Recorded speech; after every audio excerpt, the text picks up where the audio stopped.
সুপ্রিয় দর্শক, অভিনন্দন জানাই বাংলাদেশের নতুন বাংলাদেশকে। আমাদের প্রধান উপদেষ্টা মহোদয় বলেছিলেন পুরো পৃথিবী আমাদের কাছে আসবে, এসে হাত পা ধরে আমাদের নিয়ে যাবে, কারণ আমরা নাকি অসভ্যতা থেকে সভ্যতায় পরিণত হয়েছি। অভিনন্দন, সেই সভ্যতার প্রথম পুরস্কার আমাদের হাতে। মার্কিন পররাষ্ট্র দপ্তর 6 জানুয়ারি ঘোষণা করেছে এখন থেকে যুক্তরাষ্ট্র যেতে হলে বাংলাদেশিদের সর্বোচ্চ $15,000 বা 18 লাখ টাকা জামানত বা ভিসা বন্ড দিতে হবে। ভাবুন একবার, আপনার পকেটে 18 লাখ টাকা থাকলে আপনি আমেরিকার মাটিতে পা রাখার স্বপ্ন দেখতে পারবেন।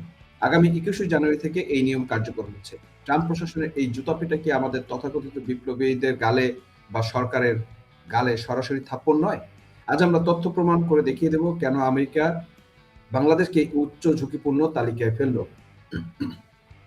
ডক্টর ইউনূসের নতুন বাংলাদেশ এখন আলজেরিয়া, উগান্ডা আর জিবুতির কাতারে। যে আমেরিকা ডলারে আর সমর্থনে এই তথাকথিত সংস্কারের নাটক চলেছে, সেই আমেরিকা এখন বাংলাদেশিদের গলায় ঝুলালো 18 লাখ টাকার ভিসা বন্ড। ট্রাম্প প্রশাসন পরিষ্কার জানিয়ে দিল এখন থেকে বাংলাদেশি নাগরিকদের যুক্তরাষ্ট্র ভ্রমণের ক্যাটাগরি ভেদে $5,000 থেকে $15,000 পর্যন্ত জামানত দিতে হবে। মানে বাংলাদেশি টাকায় 18 লাখ টাকা।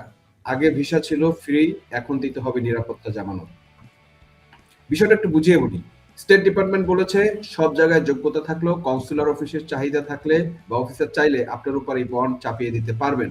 বন্ডের পরিমাণ 3 ধাপ: 5,000, 10,000, $15,000। সবচেয়ে অপমানজনক বিষয় হলো আপনি চাইলে যে কোনো বিমানবন্দর দিয়ে প্রবেশ করতে পারবেন না। আপনি শুধু বোস্টন লাগান এবং নিউ ইয়র্কের জেফ এবং ওয়াশিংটনের টুলস বিমানবন্দর ব্যবহার করতে পারবেন। এর বাইরে গেলে আপনার টাকা বাজেয়াপ্ত। কেন এই ব্যবস্থা? কারণ আমেরিকা বুঝে গেছে এই সরকারের আমলে বাংলাদেশ থেকে মানুষ শুধু পালাতে চায়। ওভারেস্ট করার প্রবণতা ঠেকানোই তাদের মূল লক্ষ্য। কিন্তু সবচেয়ে বড় ফায়দা কোথায় জানেন?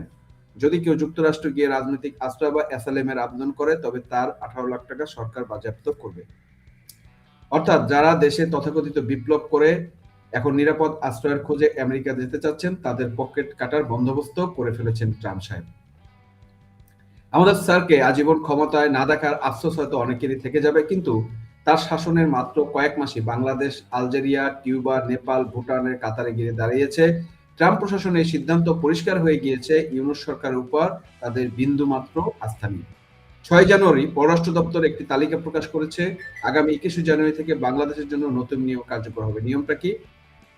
কোনো আবেদনকারী ভিসার জন্য যোগ্য হলেও কনসুলার অফিস যদি সন্দেহ করেন যে আপনি গিয়ে আর ফিরবেন না, তবে তিনি আপনার এই বন্ডের উপর শর্ত আরোপ করবেন।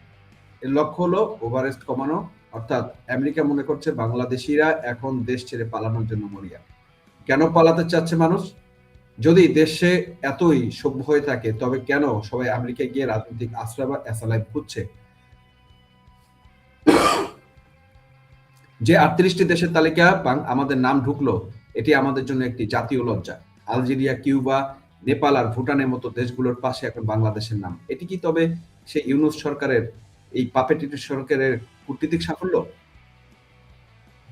অপমানই শেষ নয়। আপনি যদি $15,000 জামানত দিয়ে ভিসাও পান, আপনি আপনার ইচ্ছামতো বিমানবন্দরে নামতে পারবেন না। আপনাকে কেবল নির্দিষ্ট তিনটি বিমানবন্দর ব্যবহার করতে হবে: বোস্টন লাগোন বিওএস এবং নিউ ইয়র্ক জেএফ এবং ওয়াশিংটন ডুলস।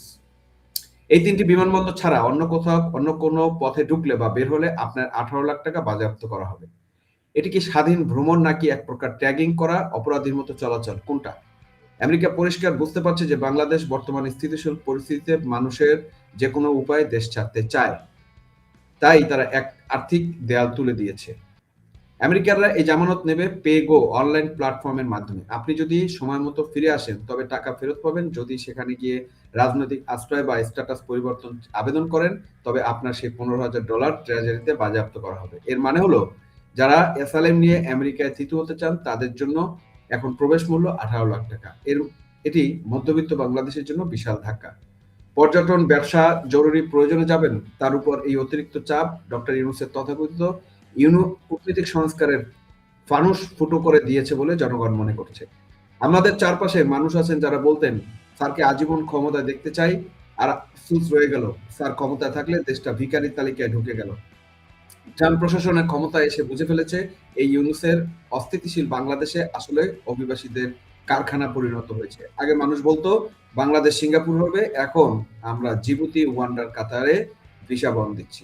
এই যে সভ্যতা, যে যেখানে নিজেদের জন্য বা দেশের মানুষের নিরাপত্তা নেই, বাক স্বাধীনতা নাই, আর বিদেশে গেলে পকেটে 18 লাখ টাকা বন্ড নিয়ে ঘুরতে হয়। $15,000 কি আমাদের কাছে কোনো ব্যাপার? 18 লাখ টাকা তো এখন ডাল ভাত, তাই না? অতীতে নিউজিল্যান্ড এবং যুক্তরাষ্ট্র এই পদ্ধতি চালু করার চেষ্টা করে ব্যর্থ হয়েছিল, কিন্তু ট্রাম্প এটি শক্ত হাতে কার্যকর করেছে। 38টি দেশের মতো বাংলাদেশের অন্তর্ভুক্তি প্রমাণ করে যে আমাদের পাসপোর্ট এবং জাতীয় ইমেজের এখন কোনো দাম নেই।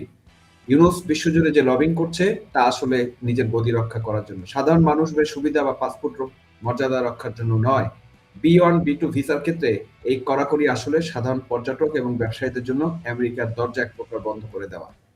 বন্ধুরা, 21শে জানুয়ারি থেকে যখন এই নিয়ম কার্যকর হবে তখন বুঝবেন নতুন বাংলাদেশ আসলে আমাদের কি উপহার দিল। 18 লাখ টাকা জমা দিয়ে আমেরিকায় যাওয়ার সমর্থক কজনে আছে, এই সিদ্ধান্ত আমাদের মধ্যবিত্ত আমেরিকানদের ড্রিমকে এক ধাক্কায় চূর্ণ করে দিল।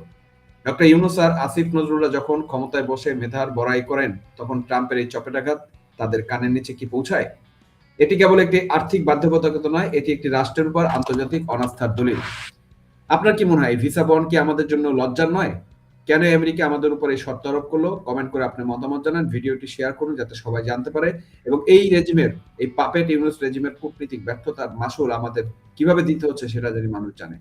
আবারও বলবো যে জাগো বাংলাদেশ, সত্যের জয় হবেই। দেখা হবে পরবর্তী ভিডিওতে। আজকে এই পর্যন্তই। তবে পরিশেষে আবারও একটা কথা বলতে চাই যে এই অভিনন্দন, এই প্রফেসর ইউনূসকে অভিনন্দন, তথাকথিত বিপ্লবী উপদেষ্টা। নতুন বাংলাদেশ 18 লাখ টাকার বন্ডের নিচে চাপা পড়েছে। এই যে এদের, এই জঙ্গিদের দেউলিয়াত্মপন্ন এবং এই জঙ্গিদের জঙ্গিপনা আজকে দেশকে ধ্বংসের কোন দ্বার প্রান্তে নিয়ে গেছে সেটা চিন্তা করেন। একদম শেষ প্রান্তে বাংলাদেশে, আমি মনে করব বিশ্বের বিভিন্ন দেশ আমাদেরকে ভিসা দিচ্ছেন, এবং আমেরিকার এই বন্ড এবং এই ভিসা দেওয়ার যে বাধ্যবাধকতা, এটা বিশ্বে আমাদের পাসপোর্টকে এবং আমাদের দেশকে আরো নিম্নগামী করবে এবং ধ্বংসের দ্বার প্রান্তে নিয়ে যাবে। এটাই হচ্ছে এই পাপেট ইউনূসের নতুন বাংলাদেশ। ধন্যবাদ দর্শক, ভালো থাকবেন, দেখা হবে পরবর্তী ভিডিওতে।